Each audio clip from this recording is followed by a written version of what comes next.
Demorando. Demora. Bom dia, galera. Bom, eu e o Pedro, agora que eu estou vendo que o Pedro escreveu meu nome errado, meu nome não tem H, tudo bem, Pedro?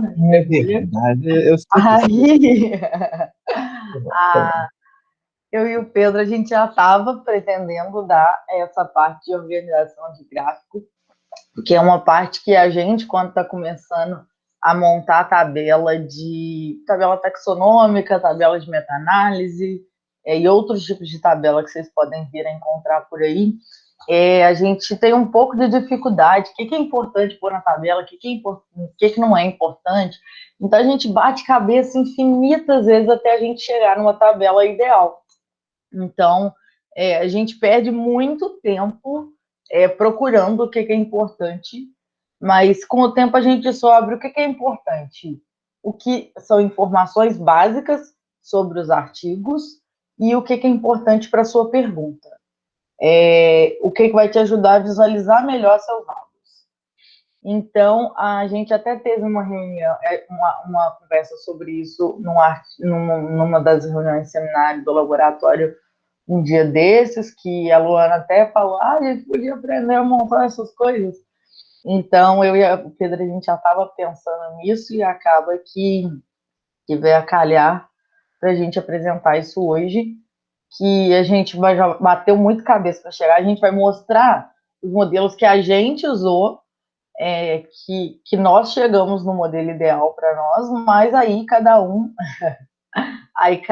adapta para o seu estudo, para a sua pergunta, para o que acha necessário. E está só dando alguns exemplos do que a gente foi fazendo, que a gente acabou descobrindo que era melhor para a gente, né, Pedro? Exatamente. Porque, ainda mais essa taxonomia, porque assim, eu ia falar isso mais pra frente, mas eu acho que agora encaixa bem. Ciliófora é complicado. A gente tem em 2017 teve um trabalho do Alan Warren que ele tenta estabelecer quais caracteres a gente vai usar taxonomicamente para avaliar um ciliado. Só que isso é de 2017. Nem todos os outros trabalhos dos 200, 300 anos que tem de estudo de ciliófora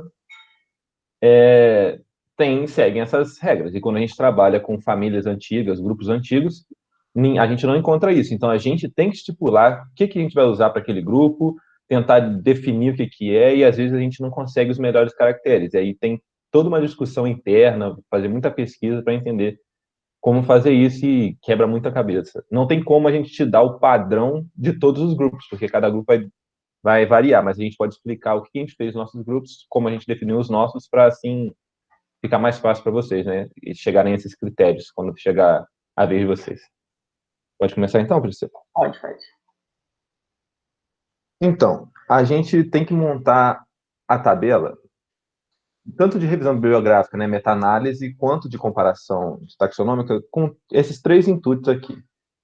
Para fazer uma melhor comparação, isso principalmente nas análises de taxonômicas, para você conseguir comparar melhor uma espécie com a outra, porque às vezes as diagnoses são muito variadas devido a esse grande período de tempo que tem, né, da taxonomia de Ciliófora. Então, você ter uma espécie uma debaixo da outra, com as características filtradas ali iguais uma debaixo da outra, você consegue diferenciar melhor essas espécies. A facilidade de acesso é Só óbvio. complementando aqui, essa questão de melhor comparação, numa meta-análise, por exemplo, você começa a enxergar alguns padrões. Por exemplo, a espécie tal só foi encontrada na região tal. Mas você consegue ver isso quando você tabela e você começa a fazer esse tipo de comparação, porque fica tudo muito mais visível ali, fica tudo muito mais fácil de enxergar. Então, tem vários padrões que você consegue ver quando você começa a tabelar os seus dados. Então, a questão é, namorem seus dados. Pare e fica olhando, e fica lá, pensando na vida, e buscando correlação entre tudo, e pensando sobre possibilidades. Então, para você encontrar essas comparações, você precisa namorar seus dados. Fala, Pedro. Aí depois, o segundo ponto, que é esse eu acho que é o mais importante para a meta-análise e para a gente que trabalha com taxonomia, porque a gente traduz muito artigo, né? É a facilidade de acesso. Quando você precisa comparar alguma coisa, ver alguma coisa, os seus dados já está tudo ali tabelado, organizado, você consegue ver exatamente o que você quer, só corre a coluna, né? Corre a linha, você tem a tipo da espécie que você quer ou do trabalho que você quer, as informações que você precisa para aquele trabalho que você está discutindo, por exemplo. Isso é muito bom, por exemplo, eu vou dar o exemplo da taxonomia. Tipo, eu tenho artigo em alemão, em russo, em umas línguas que eu nem sei o que que é aquilo, eu jogo no Google Tradutor, ele inventa uma língua lá e me fala o que que é, eslováquio, italiano, francês, etc. Aí, imagina, eu toda hora que eu preciso de uma informação de uma espécie, eu tenho que entrar no trabalho desse cara, traduzir e aí olhar. Se eu traduzir uma vez só, padronizo na minha tabela, então se eu precisei da informação daquela espécie, entro na minha tabela, eu já tenho a referência, a língua que estava, por exemplo, e todas as informações da, daquela espécie. Se tem desenho ou se não tem desenho, sem ter que ficar olhando, voltando nos trabalhos, já está tudo ali. Tem alguma coisa para falar? E uma coisa que é doida é que a gente começa a se familiarizar com esses dados, porque eles ficam ali tão fáceis de visualizar, que você começa a se familiarizar com eles.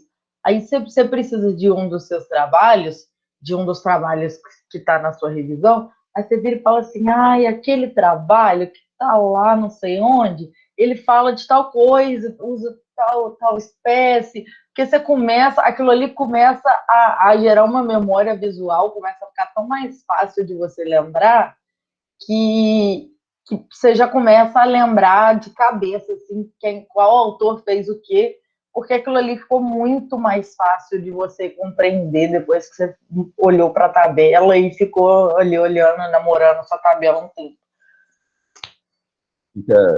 A gente fica bem dentro dos dados mesmo, né? A gente começa a conhecer a história total do negócio. Isso é muito legal. Eu, por exemplo, eu consigo falar a história do gênero Rabdostila, que eu estou trabalhando agora, de cabo a rabo. Quando foi a primeira descrição, depois quando teve mais, sinonímias, etc e tal, a gente consegue começar a fazer isso por causa dessa familiaridade. A gente está ali olhando o tempo todo, acompanhando a história, etc e tal. É muito legal. E o terceiro ponto, e esse é pouco usado ainda na taxonomia, por causa da dificuldade de características, né, que eu falei para vocês, a gente não tem todas em todas as espécies, mas é para análises. A gente pode usar análise de metadados ou análises estatísticas, por exemplo, de comparação, para ver se. Gente, vou parar aqui só para aceitar a Mari. Uhum. Aí, comparar, por exemplo, duas espécies e estatisticamente, por exemplo, a gente não consegue diferenciar essa espécie da outra olhando nem pelas características. Vamos supor que está num aspecto muito próximo, varia de, sei lá, 10 a 20, uma espécie do tamanho, a outra de 11 a 23, entendeu? Está um espectro muito próximo, aí você está com dificuldade de separar, aí você pode usar de análises estatísticas, é pouco usado porque a gente não pode levar em consideração uma característica só, né? Tem que levar várias, e nem todas as espécies têm essas várias para a gente comparar, principalmente quando a gente olha essas mais antigas. E a gente tem as análises de metadados, por exemplo, para gerar um gráfico, essas coisas assim, quando está organizado essas informações numa tabela, tudo certinho organizado, uma debaixo da outra, fica muito mais fácil e normalmente é assim que o programa vai pedir para a gente entregar os dados para ele para fazer análise, né? Percebe? Desculpa, é que eu estou respondendo, Roberto. Então, acaba que comigo não aconteceu nenhuma dessas situações de a tabela ser entrada para as análises, mas eu tenho ciência de algumas análises que você consegue rodar utilizando justamente esses dados das tabelas. Então, você só copia e cola ali, porque já está tudo planilhado e facilita a sua vida. E ainda mais quando é um trabalho de ecologia, a gente não abordou isso aqui, mas trabalho de ecologia, as tabelas são essenciais, é tudo que você vai usar. Se levou em consideração a ecologia, você tem que ter uma tabela muito bem feita, porque todas as suas análises vão utilizar aquela tabela. A abundância, as características ambientais, número de indivíduos, etc. e tal, riqueza, tudo isso tem que estar na tabela, porque é o que você vai extrair do artigo. E todas as análises vão pedir isso para calcular índice de diversidade e várias outras análises mais complexas, que depois a gente pode falar nisso, mas para não gastar muito tempo, né? Então, aí você quer falar essa parte? Então, a questão aqui é que a gente precisa analisar qual é o critério de inclusão dos nossos trabalhos na nossa meta-análise, no nosso trabalho, né, na análise taxonômica. Então, a primeira coisa que você tem que fazer é decidir quais são os seus critérios de inclusão. Então, por exemplo, eu quero trabalhos que tratem sobre determinado assunto. Tem, por exemplo, para algumas áreas, eles colocam, eu só vou utilizar trabalhos a partir de determinado ano, eu só vou utilizar trabalhos de um determinado gênero. Então, você tem que determinar ali exatamente, para você não sair procurando tudo que existe, você tem que determinar quais são seus critérios de inclusão. Depois disso, uma coisa que eu faço, como eu falei ontem, é ir criando pastas para cada artigo. Então, eu vou, por exemplo, eu tenho lá minha pasta, artigo meta-análise. Dentro do meu artigo meta-análise, eu tenho lá os artigos que eu vou utilizar na meta-análise, que eu tabelei, os artigos que têm a ver com o assunto, mas eu descartei, e aí eu vou mostrar isso mais adiante, que eu também gosto de, aí já é opinião pessoal minha, eu gosto de ter anotado porque eu destaquei, eu descartei para não ter que ficar voltando isso sempre, e ainda uma outra pasta com outros artigos que não estão totalmente dentro dos meus critérios de inclusão, mas que podem servir ali como base bibliográfica para a minha discussão. Então, eu tenho referências ali que eu posso utilizar na minha discussão. Então, você tem que decidir depois, para a tabela, o que é importante você saber de todos esses artigos. Tem aquelas coisas básicas que a gente vai ter para todos. Você coloca no comecinho da tabela ali, você coloca autor, você coloca ano, você coloca o DOI do artigo, você coloca nome do artigo, e são coisas básicas, padrão, que você vai colocar para todos. E aí, depois, as demais questões, as demais colunas, você vai começar a adaptar de acordo com a sua pergunta. Alguma coisa para falar?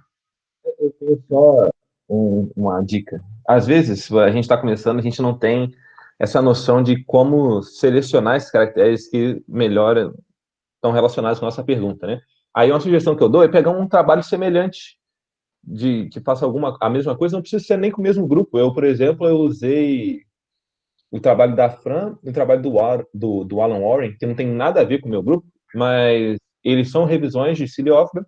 Aí eu peguei lá e eu vi os caracteres que eles estavam utilizando, tentei transpor esses caracteres para os meus ciliados, entendeu? Tentar entender o que equivale com o que nos meus ciliados. Às vezes você não tem essa opção. Também a outra revisão que eu estou fazendo, não tive essa opção, né? Assim, eu tenho X caracteres, tenho aqueles 5 caracteres para todo mundo, então vai ser aqueles 5 caracteres, independente de se são importantes ou não, como alguns deles não são, né? De 5, 3 são considerados válidos hoje, mas se eu tenho aqueles 5 para aquele grupo inteiro, eu vou usar aqueles 5. A gente às vezes não tem essa opção, mas quando a gente tem e está com dúvida de que escolher, eu acho que olhar um trabalho que faz a mesma comparação com outro grupo, às vezes tem com o seu grupo, né? Mas com outro grupo também facilita muito. E não precisa ser dentro de ciliófora só, não.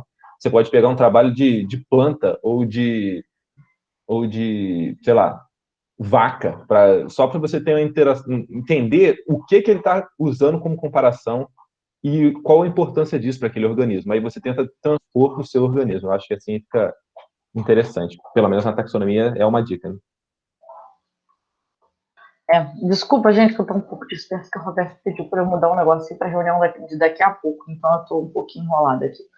Mas é isso que o Pedro falou mesmo. Eu acho que não tem jeito, a gente vai contar aqui as nossas experiências, mas aí cada um acaba depois descobrindo o que é melhor para si. A gente descobre batendo a cabeça mesmo, às vezes, e a Luana falou, você coloca um monte de coisa, depois você descobre que tudo que você colocou é desnecessário, e aí você vai tirando colunas, acrescentando colunas, e eu acho que mesmo a gente já tendo experiência, já tendo feito isso outras vezes, a gente vai cometer esse erro nas próximas vezes que a gente fizer. Então, eu acho que é isso, eu acho que é um exercício mesmo, você tem noção do básico, do que é importante, que é básico, que tem em todas as tabelas. E o demais você vai adaptando no caminho. Já aconteceu várias vezes agora na meta-análise que eu estou falando, de eu falar assim, nossa, tem uma característica tal que é importante estar na tabela, que eu preciso saber disso e que não está. Então, eu tenho que voltar olhando lá os 30 trabalhos para acrescentar aquela característica que eu não tinha acrescentado antes. Acontece, mas é tudo um aprendizado, né? A gente sofre muito até chegar no ideal. Então, acho que agora a gente vai mostrar, né, pelos nossos exemplos. Sim. Essa aqui é a minha tabela da revisão de rápido estilo que eu tô fazendo agora. É igual eu falei para vocês, olha só, essa aqui é a inicial, é a tabela inicial, que eu não fiz a triagem ainda, de acordo com aquele trabalho que eu falei para vocês, que seleciona as melhores características a serem estudadas, né, nos ciliados. Mas isso aqui é o que tinha. Tem mais 2 ou 3 colunas só, que não está aqui, mas é macronúcleo, micronúcleo e tamanho e formato. É o que está faltando aqui de coluna. E olha só, é o que eu falei para vocês. Para algumas, as características estão aqui, mas para algumas espécies, deixa eu ver se eu consigo ligar o apontador. Ah, não vai deixar. Para algumas espécies, por exemplo, no colar peristamial, eu tenho para algumas e não tenho para outras. Então, você fazer a comparação fica difícil. Disco peristamial é outra coisa, o infundíbulo é outra coisa. E algumas dessas características são as mais importantes. Por exemplo, hoje, o infundíbulo e todas a ciliatura que está relacionada a ele é uma das características mais importantes para a taxonomia geral de ciliófora. E quando a gente não tem essa informação, fica difícil comparar. E sim, e a gente tem informações que não são informações para quase todo mundo que não são consideradas muito importantes hoje. Por exemplo, o formato do corpo e o pedúnculo, porque são muito plásticos.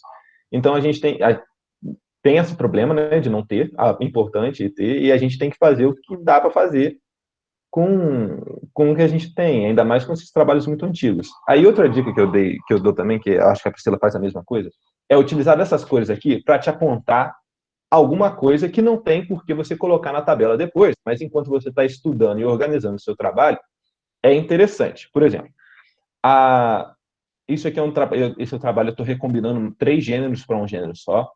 Então, assim, o que está em amarelo é que tem algum problema na descrição taxonômica desse grupo, está faltando alguma coisa, está muito estranho, preciso que o Roberto dê uma olhada, é basicamente isso que significa o amarelo.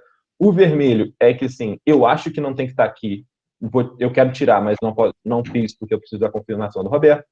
O verde é o que já foi recombinado na literatura, mas não oficialmente. Por exemplo, já apareceu com esse nome aqui em outro lugar, mas não teve um trabalho falando, estou recombinando essa espécie para X, mas já apareceu com esse nome aqui. E os azuis são os que eu estou recombinando no meu trabalho. Isso é importante estar na tabela? Não, mas é importante para mim, ainda mais na escrita do meu artigo. Quando eu estava escrevendo a discussão do meu artigo, por exemplo, nos resultados da discussão, eu não precisava ir olhando toda a minha listagem de diagnóstico que deu 28 páginas para me saber o que eu estava recombinando ou não. Eu entrava aqui rapidinho na minha tabela, olhava as cores, fazia a comparação das espécies que eu precisava e pronto. Então, você utilizar a tabela como um recurso para você mesmo, para você construir o seu trabalho, é muito bom. Não é só a tabela não é ali só para você mostrar os seus resultados de uma maneira sucinta para o leitor, não. Ela é uma ferramenta para você utilizar também na construção e discussão do seu trabalho, entendeu? Só ressaltando uma coisa aqui, vocês vão ver que não está dando para ler direito as colunas, é porque eu e o Pedro, a gente comprimiu as colunas horizontalmente só para vocês conseguirem ver mais colunas e depois a gente conseguir mostrar melhor. Mas geralmente a gente deixa mais largo para ficar mais visual, é porque aqui a gente comprimiu mesmo, só para ficar mais fácil mostrar para vocês. Às vezes a gente dobra a linha também aqui, uma opção da opção, fica feio por demais as contas, aí a gente resolveu deixar assim para ficar mais bonitinho, mais fácil de ver. Assim, a sua tabela não precisa ser bonita, você precisa entender ela, isso que é o mais importante de tudo. Então, essa tabela não vai ser publicada em lugar nenhum, ela não vai junto com o artigo, então você pode fazer do jeito que você achar didático. Quando você for fazer do artigo, você padroniza, pega um padrão, como já falei, pode consultar os trabalhos, aí isso aí tem muito, você não precisa nem fazer força, você bota lá qualquer coisa de taxonomia, por exemplo, vai aparecer um monte de tabela para você pegar exemplo de como o cara está organizando. Consultem os nossos artigos.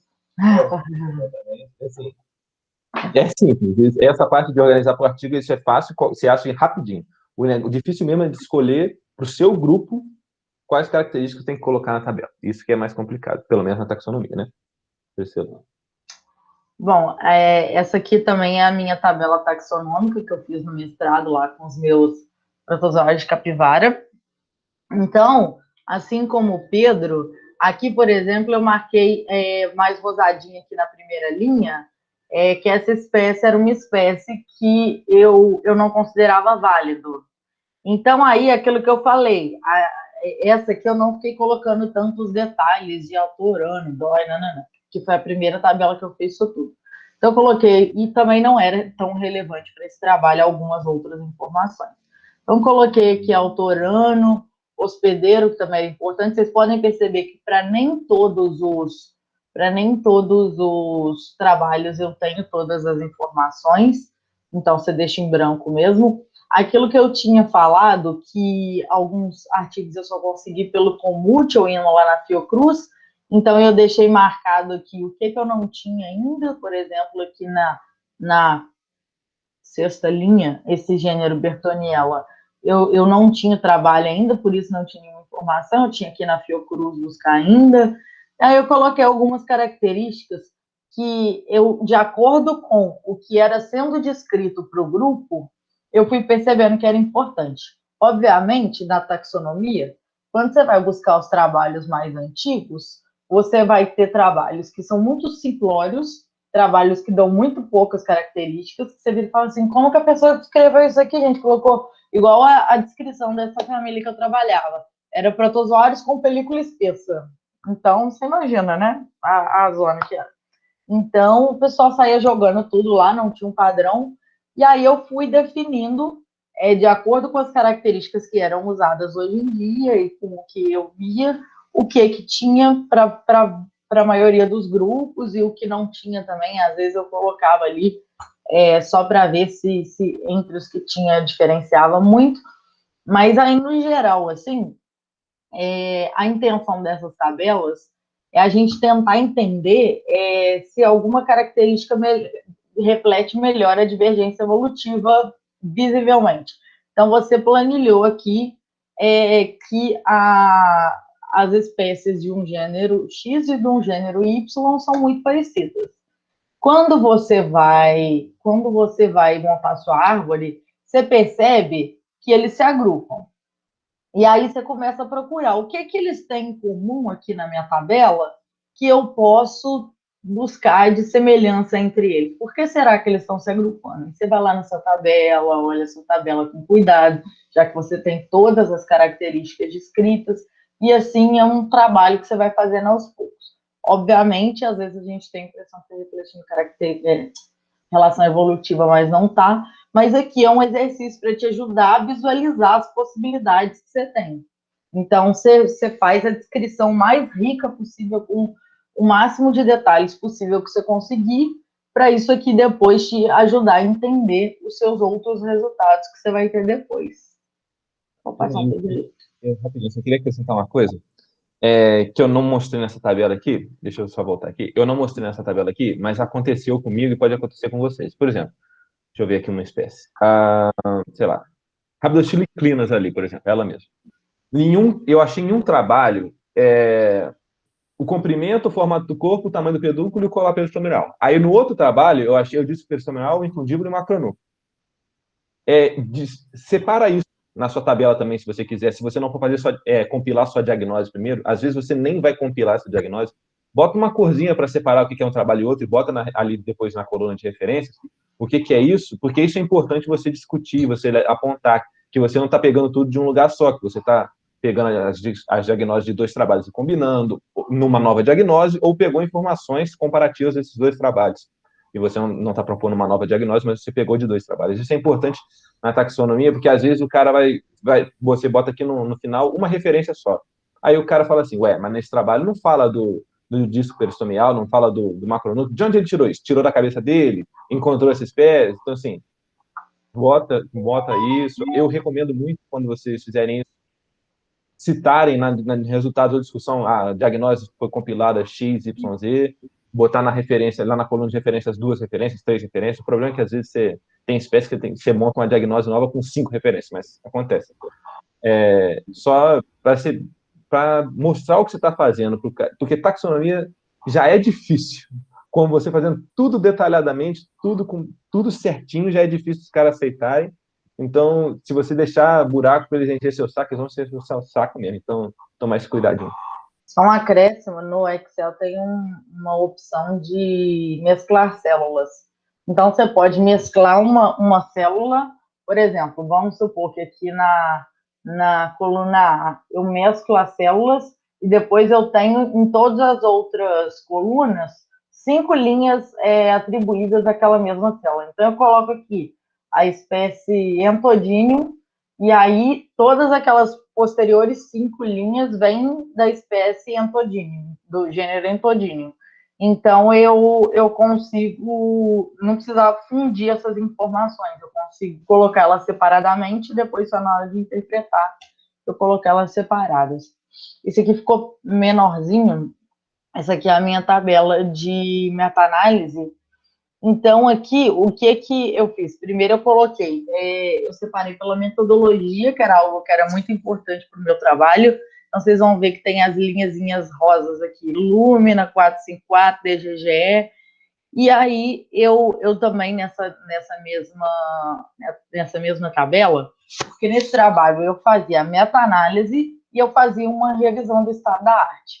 Então, eu separei aqui em rosa mais escuro os trabalhos que atendiam a todos os critérios e entrariam na meta-análise, e aqui embaixo os trabalhos que utilizaram outras metodologias, já que metodologia foi um dos meus critérios de inclusão para entrar na meta-análise.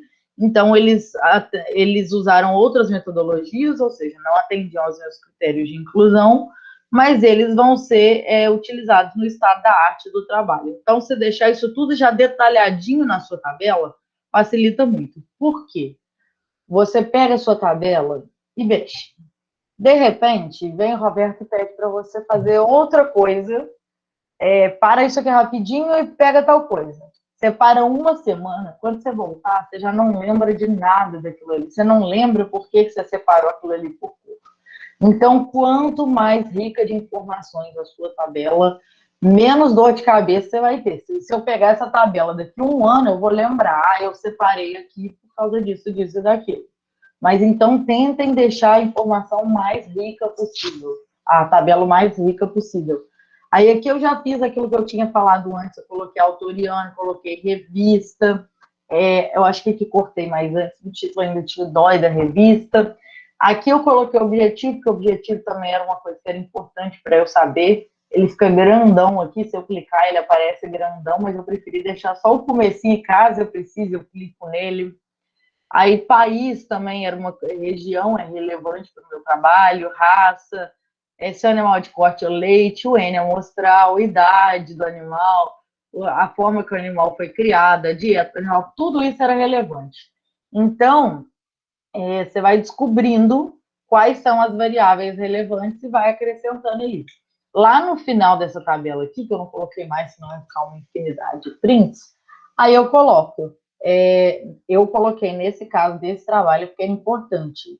No trabalho, por exemplo, Alfred 2020, nesse trabalho aqui, ele encontrou as espécies XYZ de bactéria protozoária arqueia, que era importante para o meu trabalho eu escrever. E aí, uma coisa que aconteceu é que eu tinha 2 grupos de hospedeiro, eficiente e não eficiente, e isso pode ser usado, por exemplo, para 2 tratamentos e tal. Então, eu via no trabalho ele descrevendo assim, a espécie X foi mais abundante no animal de determinado grupo, a espécie Y foi mais abundante em determinado grupo. Então, eu tinha uma coluna também descrevendo essas principais espécies que foram citadas ali. Então, é assim, você ir adaptando para o que é importante. Então, na hora que eu fui olhar lá, que eu ficava, nossa, mas como que eu vou comparar isso aqui? Por fim, eu decidi usar tudo. Mas foi importante para mim, quando eu fiz isso, que eu percebi que ali algumas espécies eram mais relevantes do que as outras para o estudo. Eu acabei não usando isso para as minhas análises, mas só de bater o olho ali na tabela eu já consigo visualizar que algumas são mais importantes que as outras. Vou passar para ele. E aqui, embora pequenininho, é aquilo que eu falei da minha tabela de trabalhos descartados. Esses trabalhos são trabalhos que tinham relação, mas não tinham relação direta. Por exemplo, o meu critério de inclusão tanto para a meta-análise quanto para o estado da arte, foi todos os trabalhos que relacionavam os micro-organismos do rumen à eficiência alimentar. Então, aqui eu anotei por que eu descartei esses trabalhos, que alguns, apesar de o título parecer que era isso, não era. Então, eu separei por cores. Por exemplo, alguns aqui, eles usam a suplementação alimentar para descobrir como melhorar a eficiência. Alguns aqui utilizaram a dieta, relacionaram a dieta com a eficiência, a dieta com a microbiota, mas não relacionaram diretamente a eficiência e microbiota. Então, eu fui dividindo por cores aqui o motivo de cada um não ter entrado na minha análise. Então, isso aqui quando eu bato o olho, facilita. Eu viro e falo assim, tá, isso aqui, aí o Roberto às vezes fala, mas esse trabalho aqui não está na sua análise, por quê? Aí eu bato o olho aqui, eu sei, eu não preciso voltar no trabalho. Eu sei por que eu excluí, eu lembro por que eu excluí, eu não preciso ficar voltando no trabalho todas as vezes. Dá um trabalho? Dá, mas poupa um tempo também depois, porque é uma coisa que você sabe por que você excluiu. E se lá na frente o revisor vier te contestar, mas existem esses outros trabalhos aqui, por que você não inclui esses outros trabalhos? Aí você já tem aqui a sua explicação, você só disserta melhor sobre isso aqui e explica para o revisor por que você não incluiu esses outros trabalhos. É o famoso nosso HD externo, né? A Priscila faz em tabela, eu anoto no caderno. Eu escrevo no caderno exatamente por que eu não estou fazendo, o que está dando de problema, o que eu estou fazendo, por que eu estou fazendo daquele jeito, porque a gente não consegue lembrar de tudo, gente. Infelizmente, não consegue, a gente vê muita coisa, lê muito trabalho. Então, você ter um método para organizar seu pensamento, para ter esse negócio salvo, é interessantíssimo. A Priscila usa a tabela, eu prefiro usar o caderninho, porque aí eu já estou acostumado e eu vou fazendo durante o que eu estou fazendo. Deito na cama para ler meu caderninho, para ver o que foi o surto daquele dia, entendeu? Então, assim, tem cada um com o seu método, mas isso é muito interessante, é muito importante você ter uma maneira de organizar seu pensamento assim. Ter realmente um backup do seu pensamento ali. Muito bom. Porque, gente, é muito comum você chegar lá na frente e se questionar por que eu fiz isso mesmo? É tipo, sempre, sempre. Pelo menos eu, que sou uma Dory, minha memória é horrível. Então, ter esse tipo de anotação ajuda demais, porque te poupa um trabalho de ter que, às vezes, ir lá ler o artigo inteiro de novo, porque você não lembra o que aconteceu. Então, tenham muitas anotações de tudo, tenham em detalhes, porque isso faz muita diferença, isso ajuda muito a você se situar onde você está no seu trabalho, como você chegou aqui, por que você está desse jeito, porque a gente esquece, você não está só por conta disso, às vezes você pega outras coisas fazer e quando você volta, você não lembra de mais nada, você vira e fala assim, eu fiz esse trabalho, não lembro de nada disso aqui, mas pode falar. Não, eu só ia falar assim. Tem vários métodos, né? Eu uso, por exemplo, uma maneira que eu acho muito boa para mim aprender, que é até porque eu estudo de novo o meu próprio trabalho. O que é assim? Eu tenho dois caderninhos pequenininhos que eu comprei até com a Fran. Em um deles, eu anoto tudo que vem na minha cabeça o tempo inteiro enquanto eu estiver trabalhando. Tipo, uma dúvida, um questionamento, uma certeza, uma referência que eu tenho que achar, tudo quanto é jeito. Vou jogando ali. Vou jogando aquilo ali. Aí, quando já acabei o que eu estava fazendo, por exemplo, levantamento de artigo, etc e tal, eu transcrevo isso para um outro caderno, organizando meus pensamentos e tentando lembrar por que eu anotei aquilo ali. Isso faz eu estudar o meu próprio trabalho, estudar o que eu estou fazendo.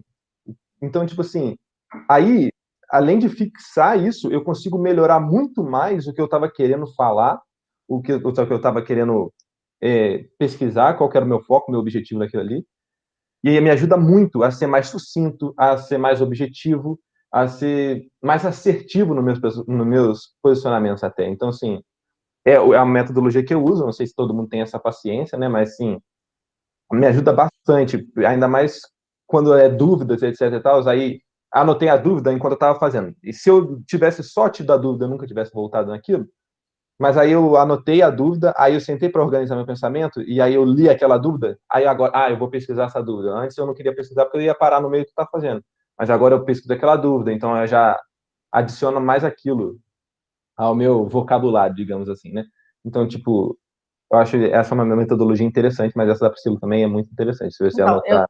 eu tenho, já aconteceram comigo diferentes momentos de eu fazer coisas diferentes também. Por exemplo, quando eu comecei a escrever minha meta-análise, direto eu ia lendo coisas e pensando em possibilidades, tipo assim, dúvidas, coisas que eu poderia responder com o meu estudo e tal. Aí eu ia no bloco de notas do computador e anotava. E anotava. Tinha um bloco de notas lá que era aquela bagunça.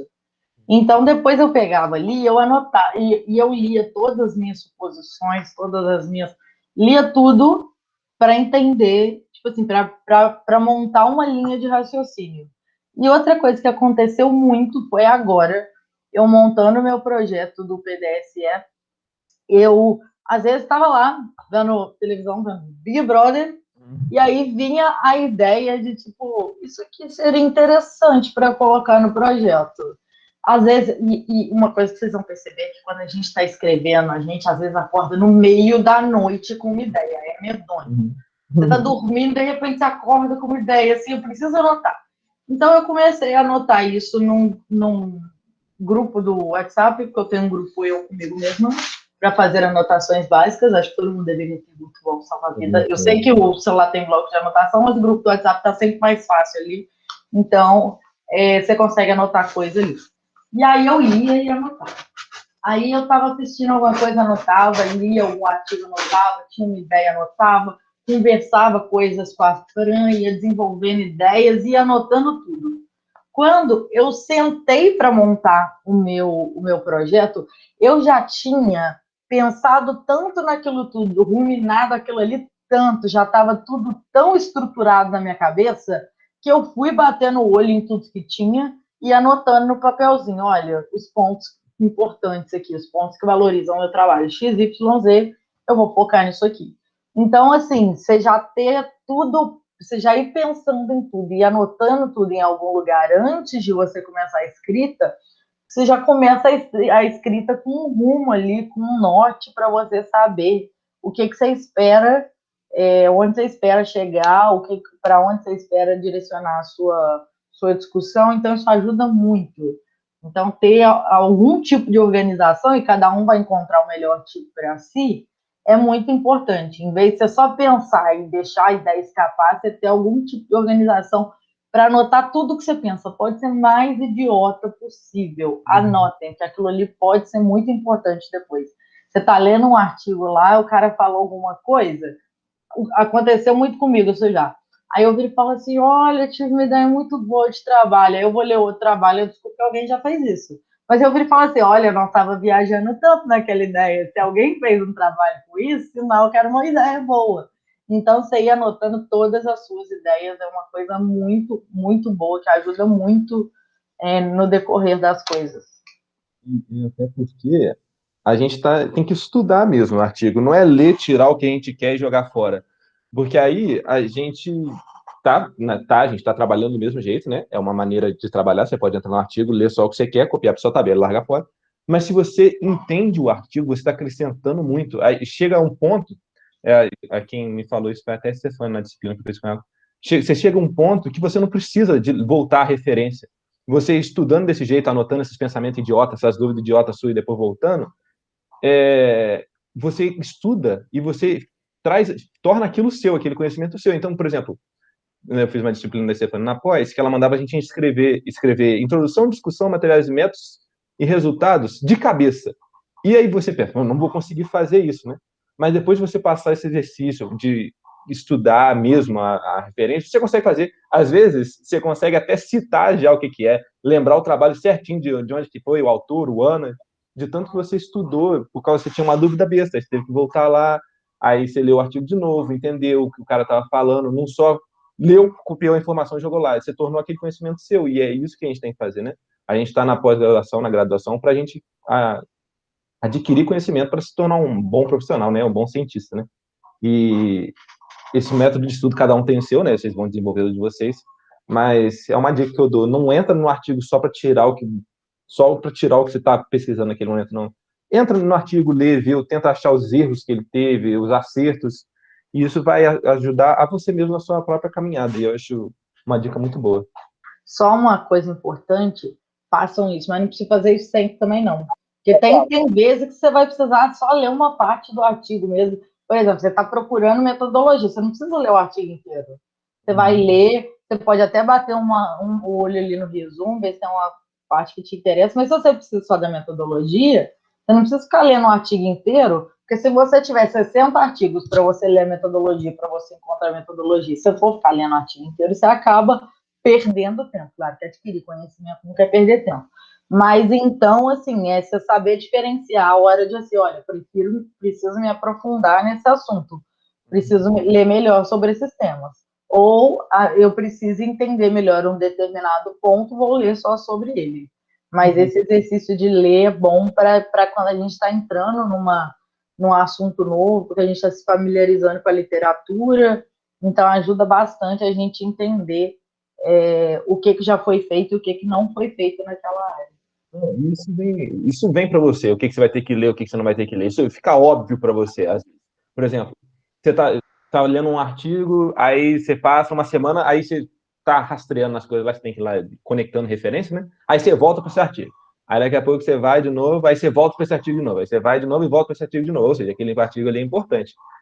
Senta ali, dá uma lida nele, dá uma estudada nele, etc. E além, às vezes você tá olhando um artigo, você fala assim, tá, esse aqui eu tenho que estudar. Não, esse aqui eu não preciso. O cara fez o geral, eu só preciso pegar as informações dele aqui e copiar. Isso fica óbvio, gente. Eu falei que tem que estudar, mas não é estudar todos, senão você surta, igual a pessoa falou. Mas, sim, é óbvio para você. Quando você estiver lendo, você vai saber, esse aqui eu tenho que estudar. Esse aqui eu não preciso só da metodologia. É muito simples. Quando você está dedicado ali para estudar alguma coisa, para aprender alguma coisa, fica óbvio para você o que você precisa estudar, o que você não precisa estudar. Principalmente artigos que são muito citados. Aí você fala assim, o que tem de tão importante desse artigo que todo mundo cita? Aí você vai lá entender o que o cara fez, por que ele foi tão inovador que tanta gente citou ele. Fica óbvio. Quando você começa a estudar, fica óbvio o que você tem que estudar e o que você pode só passar por cima. É tranquilo. Não precisa ficar nervoso com isso, não. Ficar, olha, o que eu vou estudar, o que eu não vou. Quando você começar a pegar para estudar, você vai entender tranquilamente o que você tem que focar, o que você não precisa. E é isso, né, Priscila? É isso. Obrigada, pessoal. Eu vou lá porque eu tenho reunião agora, mas daqui a pouco eu tô de volta. Aí o Pedro decide como que ele faz, que hora que ele dá um intervalo aí, já tô com o andamento das coisas. Pedro, se você quiser parar a gravação. E aí, daqui a pouco eu volto, então, para mostrar a parte